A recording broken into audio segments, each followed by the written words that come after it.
Hello everyone. आज हम class 8 का चैप्टर अ न्यू रिलीजन का सेकेंड पार्ट पढ़ेंगे। इस स्टोरी के फर्स्ट पार्ट में हमने पढ़ा था कि स्नेहा का साइकिल चोरी हो जाता है। क्लास टीचर ने स्नेहा, प्रेक्षा और सिद्धार्थ को ऐसे कंपटीशन में भाग लेने के लिए कहा था क्योंकि वे तीनों बहुत ही अच्छा लिखते थे। तो चलिए इसके बाद क्या होता है वो आज के इस वीडियो में हम लोग पढ़ेंगे। Late that night, after finishing her homework, Sneha had just begun jotting down some points of her essay when her grandma reminded her about evening prayers. What about my essay? Sneha pouted. Grandma smiled and gently reminded her that they had to remember God at least once every day. Sneha reluctantly began prayer. रात में homework complete करने के बाद वह बैठती है अपने ऐसे कंपटीशन के लिए कुछ पॉइंट्स लिखने के लिए। तभी दादी उसे प्रार्थना करने की याद दिलाती है। स्नेहा मुंह फुलाते हुए कहती है कि मेरे निबंध का क्या होगा। तब दादी मुस्कुराते हुए कहती है कि दिन में कम से कम एक बार हमें भगवान को ज़रूर याद करना चाहिए। स्नेहा अनमने भाव से प्रार्थना करने लगती है। The next day, Preksha and Siddharth showed the rough drafts of their essays to their teacher, while Sneha had not even begun. You can read my essay after I have won the first prize, Preksha said in a teasing tone when Sneha asked to say it. Bought a new bicycle yet? She further asked.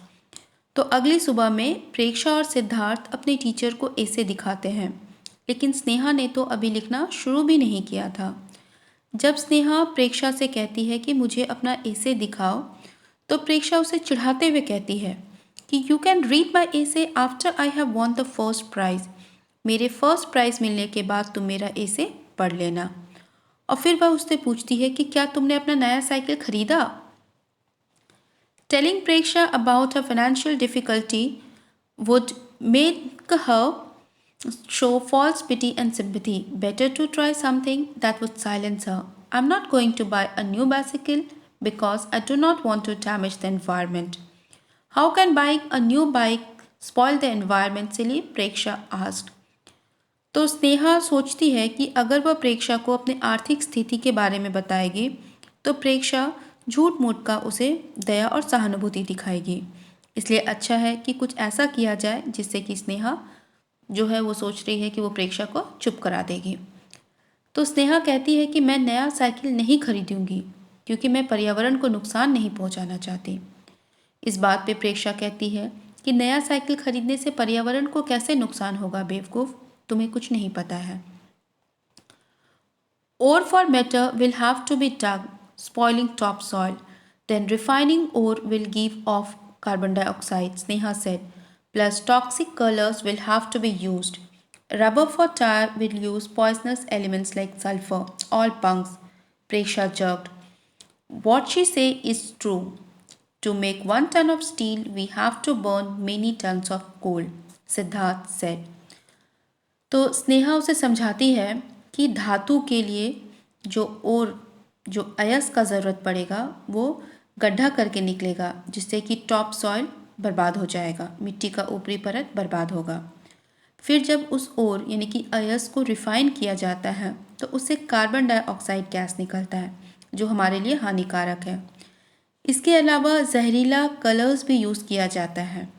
Tyre के लिए जो rubber बनाने में जहरीला तत्व use होता है जैसे कि सल्फ़र, वो भी बहुत ज़्यादा खराब होता है। प्रेक्षा कहते कि यह सब बेकार बात है। तभी सिद्धार्थ कहता है कि नहीं, स्नेहा जो भी बोल रही है वो सब सही है। 1 टन स्टील बनाने के लिए बहुत सारे टन कोयले के जलाए जाते हैं और तब स्टील बनता है। Where did you learn all this? Preksha asked concerned while doing research on my essay on environment. Sneha said, pleased that she had Preksha worried. Sneha was dog-tired after school as she trudged home slowly with a heavy sachet. Heaps of polythene junk removed from the school's blocked drain awaited removal. तो प्रेक्षा वो भी जागरूक हो चुकी थी और वह पूछती है उससे कि तुमने ये सब कहाँ से सीखा। तब स्नेहा खुश होते हुए कहती है वह खुश थी क्योंकि उसने प्रेक्षा को कंसर्न कर दिया था, चुप करा दिया था। वह कहती है कि जब मैं अपने एसे के लिए रिसर्च कर रही थी पर्यावरण पे, तब मैंने ये सब चीज़ सीखा है। स्नेहा अपने भारी बैग को लेके जब घर पहुंचती है तो वो बहुत ज़्यादा थक चुकी थी। रास्ते में वो देखती है कि बहुत सारा पॉलीथीन जो कि स्कूल के नाले से निकाला गया था उसे वहाँ से हटाना भी ज़रूरी है। From where does this garbage come? Sneha wondered. Then she remembered how during the lunch recess the whole school gathered near the snack bar and ate sandwiches and drank colas. Every food item came wrapped in polythene and liquid in styrofoam or plastic cups. Sneha सोच रही थी कि ये कचरा आखिर आता कहाँ से है।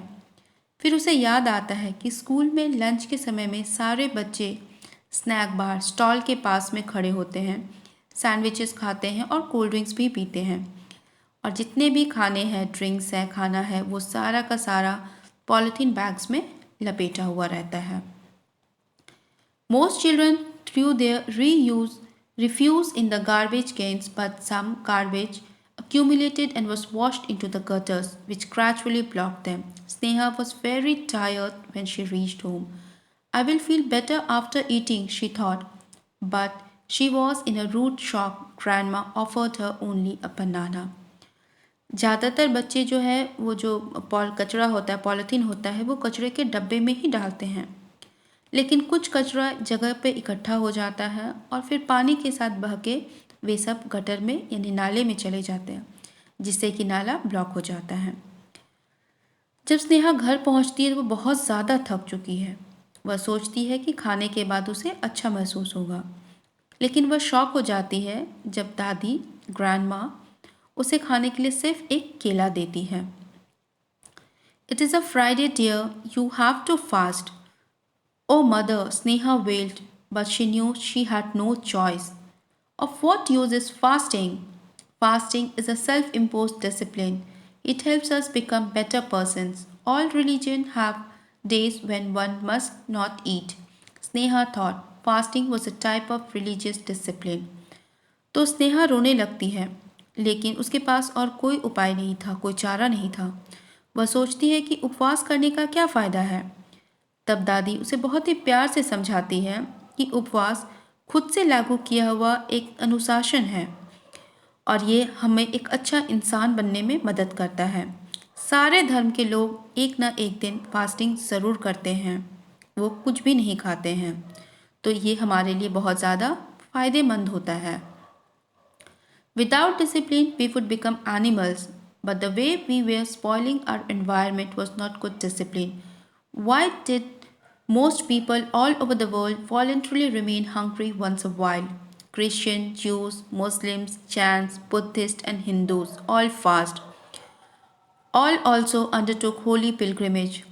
All regularly prayed and followed certain codes. अगर अनुशासन ना हो तो हम सब जानवर बन जाएंगे। लेकिन जिस तरह से हम अपने पर्यावरण को बर्बाद कर रहे हैं, क्या ये एक अच्छा अनुशासन है? नहीं, ये एक अच्छा अनुशासन नहीं है। संसार में जितने भी लोग हैं वे कभी न कभी भूखे रहते हैं।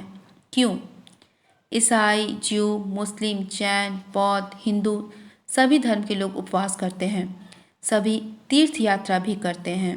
सभी नियमित प्रार्थना भी करते हैं और सबके कुछ न कुछ नियम होते हैं जो कि सभी पालन भी करते हैं। फिर हमारे पर्यावरण के साथ क्यों नहीं? However, no one had any rules about preserving the environment. Sneha sat in indignation. The whole society was to blame. Look how cows were allowed on the city roads. Look how lorry drivers drove smoky vehicles. Look how industries emitted poisonous gases. Look how nations used nuclear fuels and made toxic garbages. लेकिन कोई भी पर्यावरण को बचाने के लिए कोई नियम, कोई रूल्स को फॉलो नहीं करता है। सारा समाज इसके लिए दोषी है। देखो किस तरह से गाय जो है शहर की सड़कों पे खुली घूमती है, कैसे गाड़ी से काला धुआं निकलता है।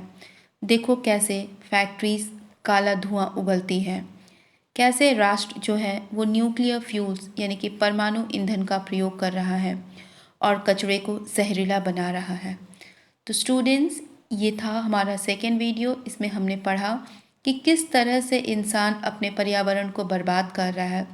हम क्या क्या करते हैं, हमारे हर एक कार्य से हमारा पर्यावरण जो है वो बर्बाद होता है। सभी धर्म को फॉलो करते हैं लेकिन हम अपने पर्यावरण को बचाने के लिए कुछ भी नहीं करते हैं। तो आई होप आपको समझ में आया होगा और पसंद भी आया होगा। Thank you.